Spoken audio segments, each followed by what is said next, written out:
ମୁଁ ଏବେ କ'ଣ ଅଛି ହେଁ କାହିଁକି କହିପାରିଲନି ଚିଫ୍ ମିନିଷ୍ଟର ମାନେ କ'ଣ ମୁଖ୍ୟମନ୍ତ୍ରୀ ଅଛି ମୁଁ ଏବେ ମୁଖ୍ୟମନ୍ତ୍ରୀ ଅଛି ଯେତେବେଳେ ଆମ ସାର୍ମାନେ ମୁଁ ପଢ଼ୁଥିଲା ବେଳେ ପ୍ରାଥମିକ ସ୍ତରରେ ବଡ଼ ହେଲେ କ'ଣ ହେବ ମୁଁ ସେତେବେଳେ କହୁଥିଲି ମୁଁ ମୁଖ୍ୟମନ୍ତ୍ରୀ ହେବି ବୋଲି ନାହିଁ ମୁଁ ପାଠ ମୁଁ ମୋ କାମ ହେଲା ପାଠ ପଢ଼ା ପାଠ ଭଲ ଯେତେ ପଢ଼ିବି ସେଇ ଅନୁସାରେ ତାପରେ ମୁଁ ଚୁଜ୍ କରିବି ବଡ଼ ହେଲା ପରେ ମୁଁ କେଉଁ ଆଡ଼କୁ ଯିବି କ'ଣ କରିବି କିନ୍ତୁ ମୁଁ ଭଲ ପାଠ ପଢ଼ିବି ଯଦି ପ୍ରମୋସନ୍ ମୋର ଅଛି ରାସ୍ତା ବହୁତ ଅଛି ରୁଟ୍ କେଉଁ ରୁଟ୍ରେ ମୁଁ ଯିବି ପ୍ରଶାସନିକ ଅଧିକାରୀ ହେବି ଶିକ୍ଷକ ହେବି ଡାକ୍ତର ହେବି ଇଞ୍ଜିନିୟର ହେବି ଖେଳାଳି ହେବି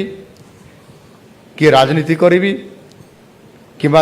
ଲୟର ହେବି କି ଜଜ୍ ହେବି ଅନେକ କଥା ଅଛି ସେ ସମୟ ଏବେ ଆସିନି ଏବେ ସମୟ ଆସିଛି ଆମର କର୍ମ ଅର୍ଥାତ୍ ଆମେ ଯାହା ଦାୟିତ୍ୱ ଦେଉଛନ୍ତି ସ୍କୁଲରେ ସିଲାବସ୍ ଯାହା ଅଛି ପାଠ ପଢ଼ି ଭଲ ନମ୍ବର ରଖିବା ସେ ଆଡ଼କୁ ଆମର ଗତି ଟିକେ ରହିବା କଥା ଏଣୁ ନିଶ୍ଚିତ ଭାବରେ ୟାକୁ ମଧ୍ୟ ଆପଣମାନେ ସମସ୍ତେ ଧ୍ୟାନ ଦେବା କଥା ଆଉ ଶିକ୍ଷକମାନେ ମଧ୍ୟ ସେଇ ଆଧାରରେ ଆପଣମାନେ ତାକୁ ନେଇଯିବା କଥା ଗତ ଥର ଶିଶୁ ମହୋତ୍ସବ ଯେଉଁ ସୁରଭି ହେଇଥିଲା ସେ ସମୟରେ ମୋତେ ଅନେକ ସୁଯୋଗ ମିଳିଥିଲା ପିଲାମାନଙ୍କ ସହିତ ମିଶିବା ପାଇଁ ଆଉ ପିଲାମାନେ ମଧ୍ୟ ଅତି ସୁନ୍ଦର ଭାବରେ ସେମାନେ ତାଙ୍କର ପରଫର୍ମାନ୍ସ ବିଷୟରେ ଅନ୍ୟାନ୍ୟ କାର୍ଯ୍ୟକ୍ରମ ବିଷୟରେ ସେମାନେ କହୁଥିଲେ ଏଣୁ ଆଜି ଆମେ ସମସ୍ତେ ଚାପମୁକ୍ତ କେମିତି ହେବା ଏବଂ ଆମେ କେମିତି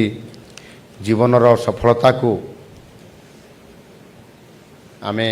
କେବଳ ସବୁଠୁ ଅଧିକ ନମ୍ବର ରଖିଥିଲେ ଯେ ମୁଁ ବହୁତ ଭଲ ପାଠ ପଢ଼ିଥିଲି କିନ୍ତୁ ସେଇଟା ନୁହଁ ପରୀକ୍ଷାର ଫଳାଫଳରେ ଜୀବନର ସଫଳତାକୁ ନ ମାପି ଜ୍ଞାନ ଆହରଣ କରିବାର ମାର୍ଗକୁ ବାଛିବା ଉଚିତ ରେଜଲ୍ଟ ଗୋଟେ ପଟେ ଆଉ ଜ୍ଞାନ ଆହରଣ କରିବା ଗୋଟେ ପଟେ ଆଉ ଜ୍ଞାନ ହିଁ ହେଉଛି ପ୍ରକୃତ ମାର୍ଗଦର୍ଶକ ଏହା ଜୀବନରେ ଆଗକୁ ବଢ଼ିବାର ଜୀବନ କୌଶଳ ପ୍ରଦାନ କରିବ ଅଧିକ ନମ୍ବର ରଖିଥିବା ବ୍ୟକ୍ତି ହେଉଛି ସଫଳତମ ବ୍ୟକ୍ତି ନିଶ୍ଚିତ ଭାବରେ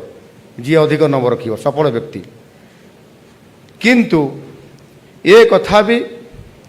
ସବୁ କ୍ଷେତ୍ରରେ ଏହା ହିଁ ଯେ ଆମର ସର୍ବସ୍ୱ ଏ କଥା ଭାବିବା ବା ନିଜକୁ ଆପଣେଇବା ବି ଠିକ୍ ନୁହେଁ।